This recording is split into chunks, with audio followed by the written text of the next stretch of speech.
Hello guys, I'm Mr. Bright. I'm here with F150 electric power steering issue. Not even only F150 electric power steering. I think all of F150 and other Ford brand Explorer, Flex, Escape, even Focus. All of Ford electric power steering is the same power steering rack pinion and modules assembly. So I haven't seen these days so many F-150 power steering problem issue, and usually it has three kind of stage issue. First one is power steering assist right on in dash, and then we usually check the code is power steering angle sensor problem, and then other issue communication with the power steering module. And the second issue, while turning the power steering gear electric, and it makes creaking and a metallic grinding noise. And other last issue is a serious case.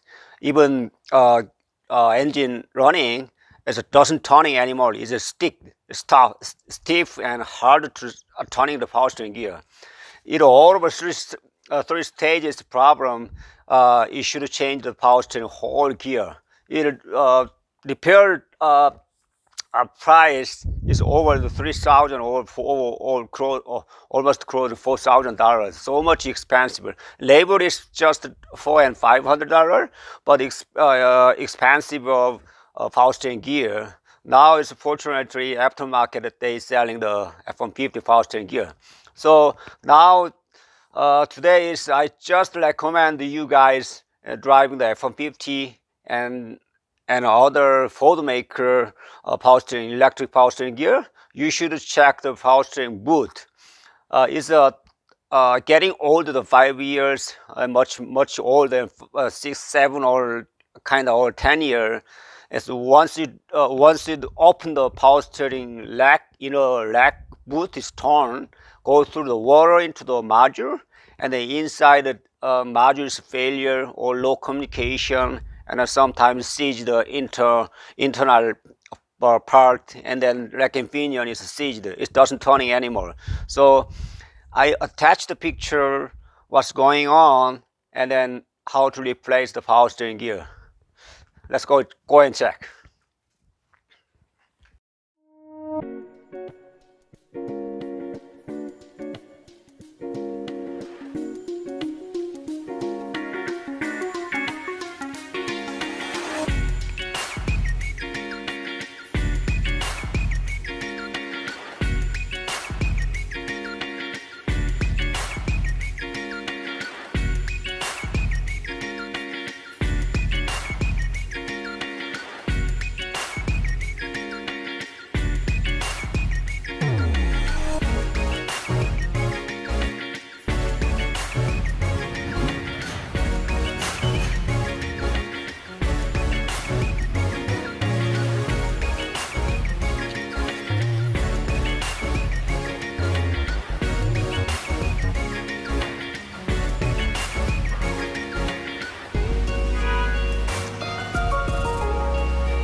제 한국에 계시는 분들 혹은 뭐 캐나다나 미국에 한국 분들이 포드차를 타시는 분들을 추가적으로 제가 말씀을 드릴게요.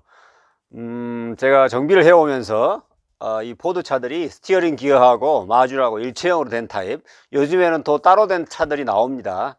뭐 익스플로러라든가 익스케이프가 스티어링 기어하고 일렉트릭 파워 스티어링 기어가 분리돼 가지고 스티어링 샤프트에 달려있는 차들이 나오는데, 그 전에 차들은 제가 자막으로 쭉 참고하시라고 자막을 달아 드릴 거고요. 차가 연식이 한 7, 8년 된다든가 그 이상 되신 차들은 차를 메인터넌스, 오일 교환이라든가 일반 기본적인 브레이크 점검, 뭐 타이어 점검 하실 때 꼭 그 스티어링 기어의 부트를 확인하셔 가지고 거기에 찢어졌나 안 찢어졌나 확인을 하시고, 혹시 찢어지셨을 때 혹은 뭐 분리가 됐을 때 그쪽 부분만 다 따로따로 교환 수리가 하니까 미리 하시면 될 것 같습니다. 그리고 아까 영상에 말했듯이 파워 스티어링이 일렉트릭 파워 스티어링 혹은 전기 전자식 파워 스티어링이 안 될 때 처음에 이렇게 계기판에 경고 메시지가 떠요. 그것은 파워 스티어링 어시스트가 불량이다, 파워 스티어링 어시스트가 작동이 안 된다라고 경고 메시지가 뜨기도 하고, 어쩔 때는 경고 메시지는 안 뜨지만 두 번째 말했던 심텀처럼, 증상처럼 스티어링 기어가 뭐 쇠깍 꺾는 소리, 쇠가 부딪히는 소리, 그런 그라인딩, 갈리는 소리가 납니다. 혹시 그리고 마지막으로 제가 말씀드렸던 아주 심각한 경우에는 스티어링 기어가 아예 작동이 안 돼요. 오른쪽으로는 왼쪽으로는 이거 키를 뺐을 때 스티어링이 락이 된 것처럼 그런 증상이 단계가 있는데, 첫 번째 단계에는 스티어링 앵글 센서가 이상이 있다고 뜨기도 하고, 어떤 때는 파워 스티어링 PSCM, 파워 스티어링 컨트롤 마주라고 통신이 안 된다고 뜨기도 합니다. 그런 경우 이상 내부적인 문제라든가, 그 다음에 잡소리가 난다든가, 그 다음에 스티어링 기어가 아예 안 된다든가, 그런 모든 경우에는 파워 스티어링 기어를 교환하셔야 돼요. 어떤 차종에 따라서 지금은 애프터마켓용이 나오기 때문에 가격이 저렴하지만은 그렇지 않고 포드 정품 같은 경우는 상당히 비교적으로 비쌉니다. 자, 오늘은 이렇게 파워 스티어링 기어가 내 차가 고장 나기 전에 어떤 부트에서 찢어졌다든가 아니면 찢어지지 않아도 내부적인 문제로 그런 고장이 나기도 합니다. 그러나 파워 스티어링 이너 타이로드에 고무가 찢어져서 미리 빨리 발견한다면은 이런 큰 비용이 들어가지 않고도 미리 고칠 수가 있는 부분이기 때문에 우리가 메인터넌스 할 때 잘 체크하셔서, 이게 차가 반듯하게 서 있으면은 눈으로 봐서는 체크가 안 돼요. 그러니까 항상 손으로 이렇게 밀어서 부트가 찢어졌나 안 찢어졌나 밀어서 체크하시기 바랍니다. 자, 감사합니다.